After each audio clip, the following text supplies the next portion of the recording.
বুয়েট শিক্ষার্থী সানি হত্যা মামলার আসামি টগর গ্রেপ্তার। আওয়ামী লীগ নেত্রীকে রক্ষায় কোরআন ছুঁয়ে ২ লাখ টাকা নিলেন বিএনপি নেতা। ভোজ্য তেলের দাম আরও বাড়াতে চায় কোম্পানিগুলো।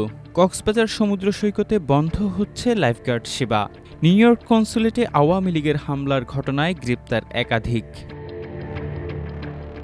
২ যুগ আগে বাংলাদেশ প্রকৌশল বিশ্ববিদ্যালয়ের শিক্ষার্থী সাবেকুন নাহার সনি হত্যা মামলার অন্যতম আসামি মুশফিক উদ্দিন টগরকে গ্রেপ্তার করেছে র্যাব। বৃহস্পতিবার মধ্যরাতে র্যাবের আইন ও গণমাধ্যম শাখা থেকে পাঠানো খুদে বার্তায় এমন তথ্য জানানো হয়। র্যাব জানায়, রাজধানীর আজিমপুর এলাকা থেকে মুশফিককে গ্রেপ্তার করা হয়। এ সময় তার কাছ থেকে একটি রিভলভার ও ১৫৬ রাউন্ড গুলি জব্দ করা হয়েছে। ২০০২ সালের ৮ জুন বুয়েট ক্যাম্পাসে ছাত্রদলের তৎকালীন সভাপতি মোকাম্মেল হায়াত খান ও ঢাকা বিশ্ববিদ্যালয়ের সলিমুল্লাহ মুসলিম হলের তৎকালীন ছাত্রদল নেতা মুশফিক উদ্দিন টগর গ্রুপের সংঘর্ষের মধ্যে পড়ে নিহত হন সনি। বুয়েটের কেমি প্রকৌশল বিভাগের ১৯৯৯ ব্যাচের শিক্ষার্থী সনি সেদিন ক্লাস শেষে হলে ফিরছিলেন। আওয়ামী লীগ নেত্রীকে রক্ষায় কোরআন শরীফ মাথায় রেখে ২ লাখ টাকা নেয়ার অভিযোগ উঠেছে কক্সবাজার জেলার বিএনপি নেতা নুরুদ্দিন খানের বিরুদ্ধে। অভিযুক্ত নুরুদ্দিন খান শহরের ১ নম্বর ওয়ার্ড বিএনপির পূর্ব শাখার সাধারণ সম্পাদকের দায়িত্ব পালন করছেন। ইন্টারনেটে ছড়িয়ে পড়া এক ভিডিওতে দেখা যায় ১ নম্বর ওয়ার্ডের সমিতিপাড়ার আওয়ামী লীগ নেত্রী রোজিনা আক্তারকে রাজনৈতিক ও পুলিশি হয়রানি থেকে রক্ষা করার আশ্বাস দিতে মাথায় কোরআন তুলেছেন নুরুদ্দিন খান। একই সঙ্গে তার হাত থেকে নগদ ২ লাখ টাকাও নিতে দেখা গেছে তাকে। আওয়ামী লীগ নেত্রী রোজিনা আক্তারের অভিযোগ, রাজনৈতিক আশ্রয় ও পুলিশি হয়রানি থেকে রক্ষার কথা বলে প্রথমে ২ লাখ টাকা নেন নুরুদ্দিন, কিন্তু এই টাকা দেওয়ার পরও নুরুদ্দিন আরও টাকা দাবি করেন।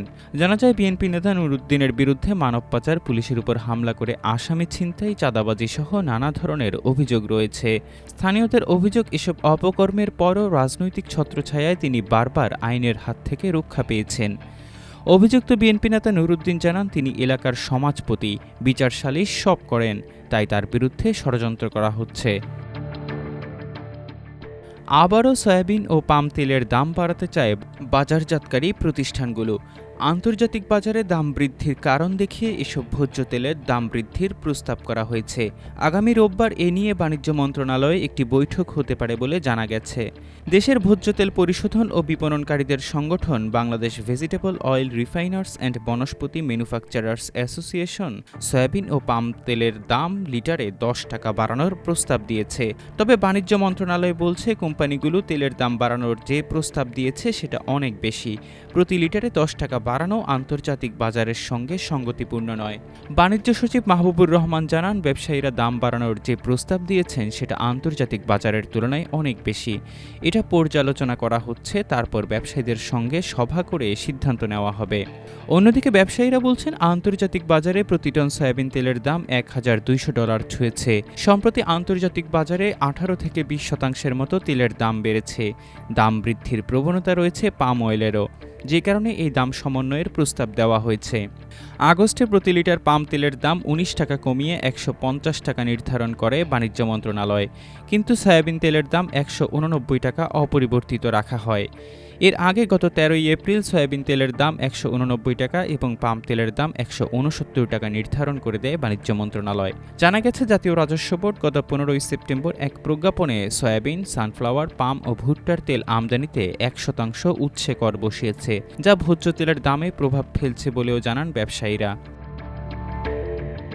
আগামী ৩০ সেপ্টেম্বর থেকে কক্সবাজার সমুদ্র সৈকতে আর থাকছে না প্রাণ রক্ষায় নিয়োজিত বেসরকারি প্রতিষ্ঠান সিসেফ লাইফগার্ডের সেবা কার্যক্রম। ফলে সাগরে নেমে স্রোতের টানে ভেসে যাওয়া পর্যটকদের উদ্ধারে আর কোনো কার্যক্রম থাকবে না।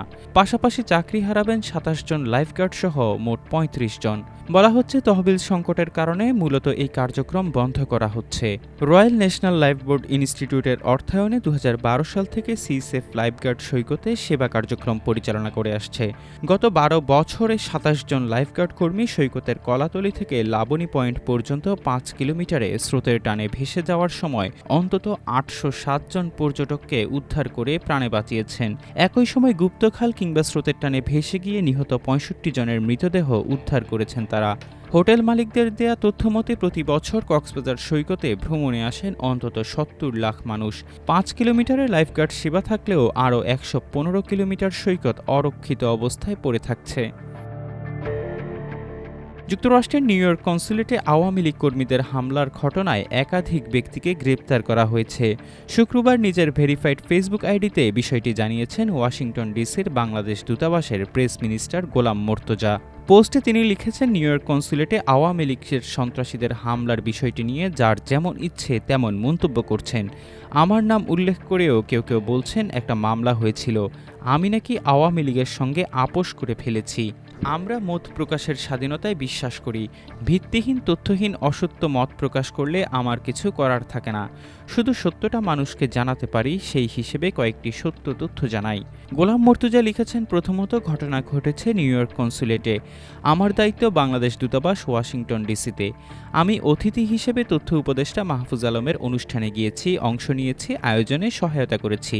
দ্বিতীয়ত, আওয়ামী লীগের সন্ত্রাসী হামলার পুরো বিষয়টি নিউ ইয়র্ক কনস্যুলেট লিখিতভাবে সন্ত্রাসীদের নাম উল্লেখ করে ভিডিও ফুটেজ সহ নিউ ইয়র্ক পুলিশ সিক্রেট সার্ভিসকে জানিয়েছে।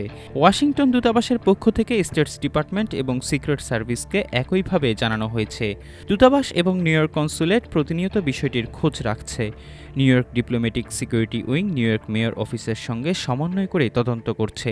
যুক্তরাষ্ট্র সরকারের পক্ষ থেকে সবশেষ সেপ্টেম্বরের দ্বিতীয় সপ্তাহে নিউ ইয়র্ক কনস্যুলেটকে সংখ্যা উল্লেখ না করে জানানো হয়েছে, এখন পর্যন্ত একাধিক ব্যক্তিকে গ্রেপ্তার করা হয়েছে। পুরো প্রক্রিয়াটি এখনও তদন্তাধীন। তিনি আরও লিখেছেন, তৃতীয়ত, তদন্ত সম্পন্ন হলে নিউ ইয়র্ক কনস্যুলেট ও দূতাবাসকে সুনির্দিষ্ট করে জানাবে যুক্তরাষ্ট্রের তদন্ত সংস্থা।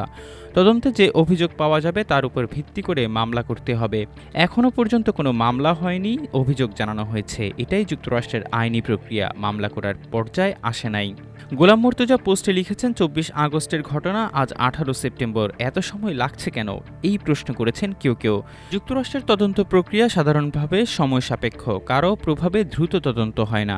তদন্ত চলাকালীন কনস্যুলেট বা দূতাবাসের পক্ষ থেকে মন্তব্য করাটাও শোভনীয় নয়। যুক্তরাষ্ট্রে সন্ত্রাসী কার্যক্রমের সঙ্গে সম্পৃক্ত, বাংলাদেশে কার্যক্রম নিষিদ্ধ ঘোষিত, মানবতা বিরোধী অপরাধী আওয়ামী লীগের সঙ্গে আপোষের কোনো ঘটনা ঘটে নাই। কারো সেই সুযোগ নাই, আমার তো নাই। আমি বা অন্য যে কারো পক্ষে সন্ত্রাসী কর্মকাণ্ডের অভিযোগে যুক্তরাষ্ট্রে তদন্তাধীন বিষয়ে অভিযুক্ত সন্ত্রাসীদের সঙ্গে আপোষ করার বা তদন্তকারীদের প্রভাবিত করার কোনো সুযোগ নাই। এটা বাংলাদেশ নয়। ভিত্তিহীন অসত্য মন্তব্য করার ক্ষেত্রে আমরা সম্ভবত তা ভুলে যাচ্ছি। তদন্তের সবশেষ তথ্যসহ নিউ ইয়র্ক কনস্যুলেটের পক্ষ থেকে বিষয়টি পরিষ্কার করে জানানো হবে। এখানে আপোষ বা গোপনীয়তার কোনো সুযোগ নেই।